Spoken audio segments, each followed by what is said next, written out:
수강생 여러분 안녕하세요. 지난 시간은 우량 품종의 보급과 사과 수확의 증가에 대해 살펴보았습니다.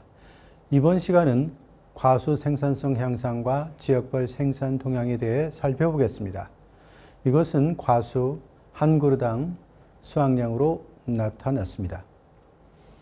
농업 생산 동향을 보여주기 위해서는 일반적으로 사용되고 있는 일정 면적당 수확량, 즉 토지 생산성을 제시하는 것이 가장 바람직하지만 식민지 시대의 식부 면적에 관한 통계를 내는 것은 1940년대 전반에 한정되어 있고 정확성도 신뢰할 수 없는 상황입니다.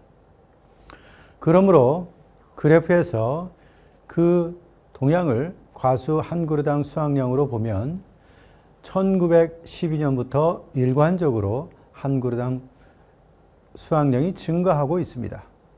수령상 다수학의 효과와 더불어 재배법 개량도 추진되었기 때문입니다. 이것을 뒷받침해 주는 것이 전술한 원예 모범장이고 그것이 폐지되고 나서는 수원의 권업 모범장이 사과재배 개량 연구를 추진했습니다. 권업 모범장은 1929년에 조선총독부 농사시험장으로 개칭되었는데 대구, 평양, 목포, 뚝섬, 용산 등의 지소 또는 출장소를 설치하여 현지의 요청에 대응하였습니다. 이들 기관은 필요에 따라 통폐합이 반복되었습니다. 특히 1937년에는 평안남도 진남포 용강군의 평남 사과 시험장이, 1940년에는 황해도 황주군에도 사과 시험장이 설치되었습니다. 이 기관들이 모범작업, 시험조사, 토양비료 등의 분석과 같은 재배 연구뿐만 아니라 현장 지도, 기술업 및 사업자 양성도 담당했습니다. 조선 내에 병충해가 확산되자 방제 대책과 함께 과수원 정리 사업도 강력하게 추진되었습니다. 이미 지적한 바와 같이 1920년부터 1921년에 걸쳐 과수수가 감소한 것은 병충해 피해와 식생이 불량한 과수의 벌채 때문이었습니다. 1926년에도 과수수가 감소하였고 방제 작업이 지속적으로 이루어졌다고 할 수 있습니다. 주로 벌치된 사과 품종은 기타 품종, 즉 의량 품종이 아닌 품종이었던 것에 보면 장기적으로 생산성 향상에 기여했다고 생각됩니다. 1920년대부터 농약과 분무기 구입을 촉구하기 위해 도 당국으로부터 과물협동조합의 보조금이 지급되었습니다. 특히 집약 재배 방침을 1923년부터 확정하여 황산 니코틴, 비산납 사용을 장려하고 면충, 심식충, 갈반병과 같은 3대 병충해 방지를 도모했습니다. 나중에는 면충 방제를 위해 기생벌이 도입되어 큰 효과를 거두었고 1930년대에는 면충이 조선에서 사라졌습니다. 황해도에서는 원래 사과 과수원의 경영은 대규모인데다가 조방 재배였지만 병충해 방제 및 품질 향상이라는 점을 고려하여 경영 집약화가 도모되었습니다. 신규 업자에게는 5담보 이상 5정보 미만의 개설을 장려했고 2정보 이상의 과수원에는 동력 분무기, 그 이하의 과수원에는 대형 분무기 보급을 추진하여 병충해 방제를 기했습니다.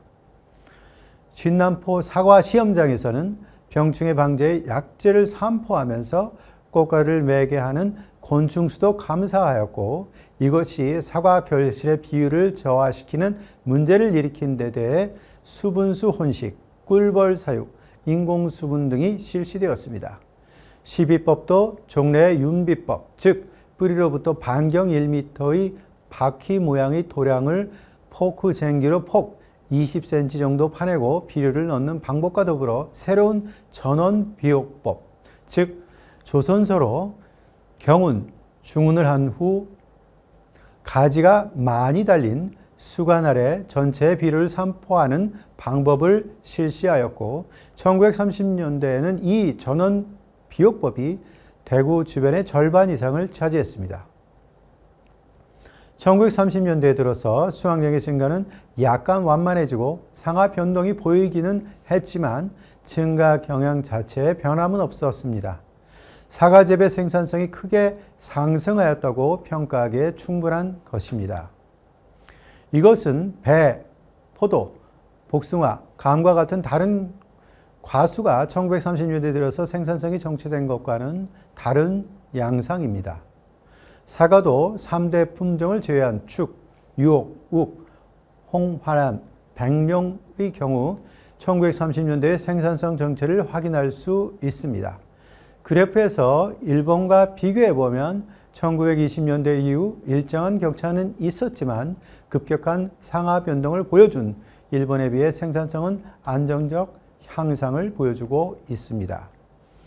이러한 생산성 동향을 이해하는 단서가 되는 것이 지역적 수확 동향입니다. 그래프를 보면 사과 생산의 재편이 이루어졌다는 것을 알 수 있습니다. 1912년에서 1915년경에는 경남, 경북, 경기가 3대 주산지였고 북한보다는 남한에서 과수와 수확이 상대적으로 많았는데 1920년대 중반을 지나면 북한 쪽에서 생산이 계속 증가합니다. 1925년 평남은 2위로 20만 5천여 그루를 보유했는데 결실 연령에 도달한 과수가 많았기 때문에 103만 3천여 관을 산출하였고 조선 전체의 총수량의 약 30%를 차지하는 상황을 보였습니다. 이어서 황해 약 20%, 경북 약 10%, 전남 7%, 경기 6%를 기록했습니다. 그 후 황해에 사과 식재 열풍이 크게 일어났고 과수한 주인의 의욕도 강했기 때문에 식재수가 조선 내에서 가장 많아졌습니다.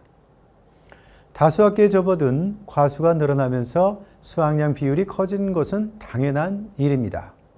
그 결과 평남, 황해, 함남, 경남이 주산지로 부상하였고 1944년에는 도들이 전 수확량의 90%를 차지하게 되었습니다. 앞에서 언급한 바와 같이 식민지기에 사과 생산이 급격하게 늘어났을 뿐만 아니라 조선 내의 주산지도 크게 바뀌었습니다. 여기에서 품종별 과수수에 주목해 보면 1928년에는 국광 79만 9천 그루가 가장 많았고 이어서 홍옥 63만 5천 그루, 외금 62만 2천 그루의 순이었는데 도별로는 주로 황해, 평남, 함남을 중심으로 재배되었습니다. 이전에 도별 품종별 과수수를 자료상으로는 파악할 수 없지만 이 시기는 이미 북한 지방이 사과의 주산지로 부상하고 있었으므로 이는 이러한 변화가 홍옥, 국광, 외금의 3대 품종을 중심으로 일어났음을 의미합니다. 1939년에는 국광 115만 그루, 홍옥 88만 5천 그루, 외금 65만 9천 그루로 3대 품종이 증가하였는데 도별로 황해, 평남, 함남이라는 순위는 바뀌지 않았습니다. 이것은 수확량에도 반영되었습니다. 그런데 주목해야 할 것은 경북의 과수와 수확량이 증가하여 남한에서도 사과 생산이 조금 증가한 것입니다. 주산지가 개편되면서 서양 품종의 도입과 재배 개선을 내용으로 하는 과수 경영 근대화도 함께 추진된 것은 말할 나위도 없으며 과수 생산성은 황해, 평남, 경북에서 급상승하였고 그 다음이 경남, 함남 등이었습니다.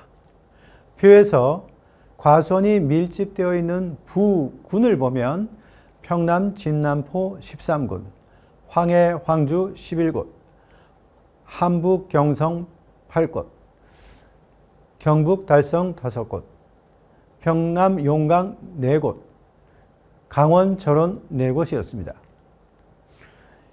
이곳들이 주산지에 해당했으며 그 중에서도 평남, 용강, 황해, 황주, 경북, 달성이 3대 산지였습니다.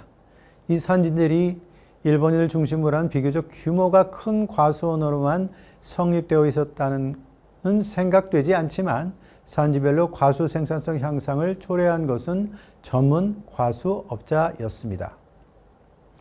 표에서 1925년경 주요 사과 재배업체도 보여주고 있는데 도별로는 경기 10명, 충북 6명, 충남 7명, 전북 2명, 전남 3명, 경북 8명, 경남 4명, 황해 12명, 평남 22명, 평북 3명, 함남 4명, 함북 8명, 강원 6명, 합계 95명이고 그 중에서도 일본인 81명, 조선인 13명, 서양인 1명이었습니다. 과수원의 식배 면적을 확인할 수는 없지만 당시 비교적 규모가 크고 과수원으로서의 경영체제가 정비된 곳이 기지되어 있다고 생각됩니다. 일본인이 압도적으로 많았지만 조선인 중에서 사과 과수원의 전문 경영자가 나타나기 시작한 것은 주목할 만한 가치가 있습니다. 우량과수는 일반적으로 집약적 재배가 필요했습니다. 병충해를 줄이고 재배를 확산시키는 과정에서 농가 부업으로 장려하자 그 발달을 저해하는 요인이 생겨났고 이에 따라 전문적인 과수 경영이 장려되었습니다. 화면의 표는 진남포 및 용강군 일원의 사과과수원의 경영 상황을 보여주고 있습니다. 압도적 다수가 5단보 이내 혹은 1정보 이내의 규모였습니다. 처음에는 도미타 기사쿠에 의해 진남포부의 사과 재배가 시작되었는데 그 성과가 1908년에서 1909년경에는 분해해서 인정을 받았습니다. 이에 따라 지방 주민들에게 사과 재배가 권유되었고 이에 발맞춰 도미타는 묘목을 무료로 배부하고 개간지 또한 무료로 대여하였습니다. 이로 인해 진남포 일대의 사과 재배는 일본인에게만 한정되지 않고 많은 조선인의 참가를 유발하면서 퍼져나갔던 것입니다. 이처럼 사과 농가 수가 급격하게 증가함에 따라 1가구당 평균 면적도 1930년 0.76 정보에서 1933년에는 0.5 정보까지 작아졌습니다. 물론 총 면적은 매년 증가했고 1933년에는 10정보 이상의 과수원도 증가했다는 사실을 놓쳐서는 안 됩니다. 그리고 사과에 한정되지 않지만 평안남도 과수원 전체의 경영 상황을 보더라도 1가구당 평균 면적은 1932년 0.63 정도에 불과했지만 민족별 과수 농가 수도 파악할 수가 있는데 그에 따르면 조선인의 진출을 확인할 수가 있습니다. 3,929가구 중 219가구가 일본인으로 전체의 5.5%를 차지하였으며 나머지 94.5%가 조선인이었습니다. 민족별 과수원 규모를 확인할 수 없고 1가구당 평균 규모에서 일본이 더 컸다고 생각되지만 그렇다고 하더라도 진남포 과물동업조합을 포함한 평안남도의 생산은 조선인에 의해 주로 이루어졌다고 보아도 큰 문제는 없을 것입니다. 1937년경 진남포를 조사한 시시마 세이지로에 의하면 민족별 구성은 일본이 20%, 조선인 80%로 조선인이 사과 생산의 주력자였습니다. 또한 과수원 1인당 평균 면적은 6단보였습니다. 일본의 아오모리현 4단보 2이랑 만주에서는 일본인이 1가구당 4정보, 중국인이 1정보 2단보였던 것과 비교해보면 진남포 과수 경영은 만주보다 일본에 가까운 유형이었습니다. 그러나 경상북도에서는 과수 생산자가 다른 움직임을 보여주고 있습니다.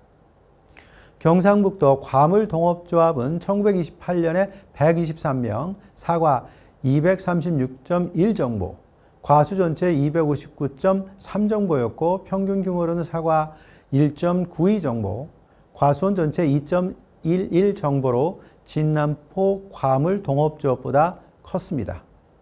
또한 민족별 구성을 보면 자료적으로 확인할 수 있는 1929년에는 조합원 139명, 그중 조선인은 9명으로 6.5%에 불과했습니다.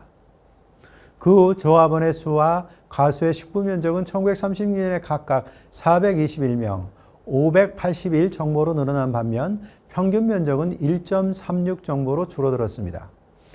이것이 1944년에는 3,500명, 3,799.8 정보를 기록하였고 평균 면적은 1.09 정보가 되었습니다.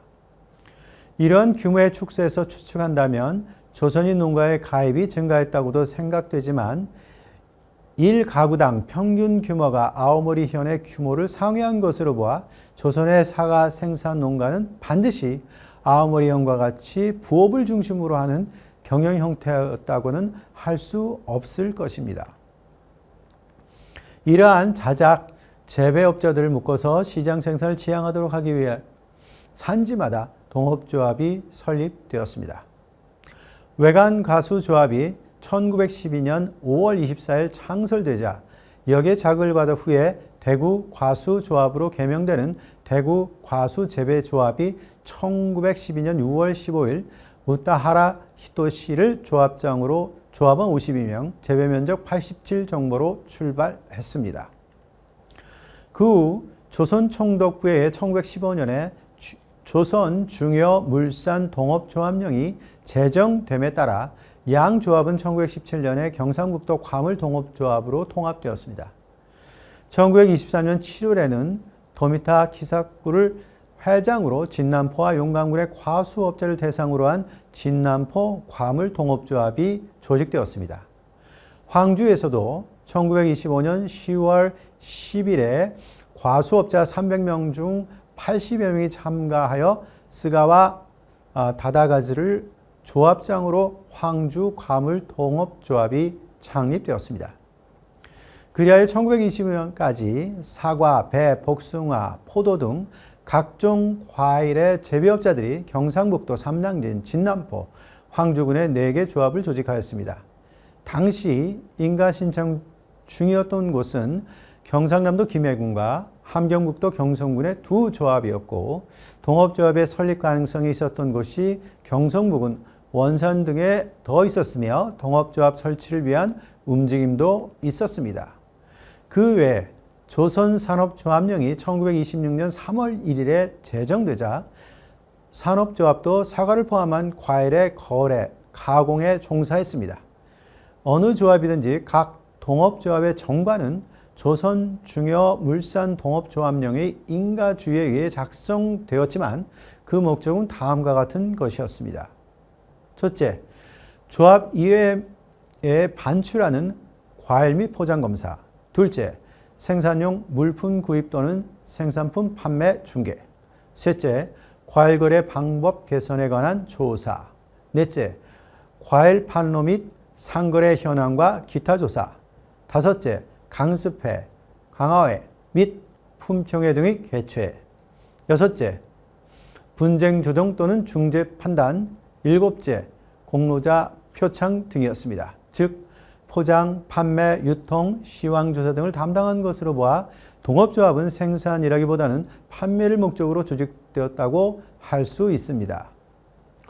화면의 표는 당시의 과수원 경영 상태를 나타내는 것으로 황해도 농목가가 50정보 이상, 10에서 20정보, 2에서 3정보의 3가지 규모를 고려하여 주산지인 황주군 관내 자작, 전업, 과수원에 대한 행한 수지 조사를 알 수 있습니다. 원해 모범장에 의하면 5정보 1담보의 과수원을 상정하여 초기 투자가 이루어지고 나서 제7차 년도까지는 수입이 지출을 밑돌아서 어쩔 수 없이 손실이 발생하지만 이후에 과수원 경영은 흑자로 바뀐다고 계산되었습니다. 그런데 조사 결과는 의외였습니다. 과수원 A, B, C 모두 흑자를 기록했지만 수익률이나 일정보당 이익은 C, B, A의 순이었고 규모가 작으면 작을수록 수익성이 더 좋다는 것을 알 수 있습니다. 그리고 A와 B는 흑자 경영 수지였다고는 하지만 사과 매상 이외에 잡수입이 없으면 적자 경영을 면할 수 없었습니다. 수익 가운데 사과 판매만을 놓고 1정보당 이익을 계산해 보면 75 정도의 과수원 A는 마이너스 46행, 13조 정도의 과수원은 B는 마이너스 39.9행, 2.27 정도의 과수원 C는 315.9엔이었습니다.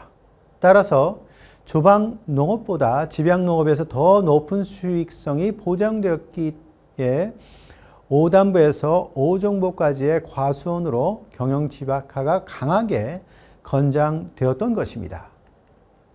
이러한 자작 전업을 위해서는 경영 규모에 따라 직원이 채용되는데 예를 들어 과손 A는 일본인 4명, 조선인 7명, 과손 B는 1명, 과손 C는 없었습니다. 그 외에 농작업을 위해 일시적으로 주변으로부터 노동자가 일수별로 고용되었습니다. 이런 인원을 기준으로 하여 과손 A는 3659명이었습니다. 과손 B는 5846명이었습니다. 과손 C는 1393명이었습니다. 그리하여 산지에서 규모를 달리하면서도 주변의 농업 노동자를 계절적으로 고용하여 과손을 경영하는 자작 재배업자가 광범위하게 존재했다고 할 수 있습니다. 하지만 전시하에서 자재 및 노동력의 부족으로 장래 큰 면적의 사과 과수는 부적당하다고 보고 황해도 황주군 금성리 모리농장에서 소작제도를 정립하여 자기 소유의 농장의 경영 합리화를 도모했습니다. 소작 기간은 1940년 1월부터 1946년 12월까지의 7년간으로 소작량은 1940년 1월부터 1942년 12월까지 소작지의 생산액의 45%, 그 이후 50%로 설정되었습니다. 소작이는 거름주기, 경운, 병충해 방지를 게을리지 않게 하기로 하고 비료, 약재, 봉지 재료, 농업용 기구 등은 지주로부터 무상으로 대여받았습니다. 그 외에도 소장인에게는 주택, 창고 등의 무상 대여나 생활비 및 대여비의 무이자 대여가 이루어졌습니다. 부족의 경제 때문에 외부 시장으로부터 노동력이나 자재 확보가 곤란해지자 대규모 과수원 경영자는 소작제를 통해 집양 농업이 가능한 규모로 축소함으로써 대응하려고 했던 것입니다. 이렇게 조선의 식민지화를 전후로 과수원의 근대적 경영이 실현되었고 사과의 주산지 재편이 진행되었으며 그 중에서도 다수학기의 도래와 재배 개선에 의해 생산성 향상이 실현되었습니다. 이에 따라 사과 생산이 급격하게 증가했지만 이러한 사과 농업의 전개는 단순히 조선 내 소비만을 목적으로 한 것은 아니었습니다. 이번 시간은 과수 생산 향상과 지역별 생산 동향에 대해 살펴보았습니다. 다음 시간은 사과의 수출과 시장 경쟁에 대해 살펴보겠습니다.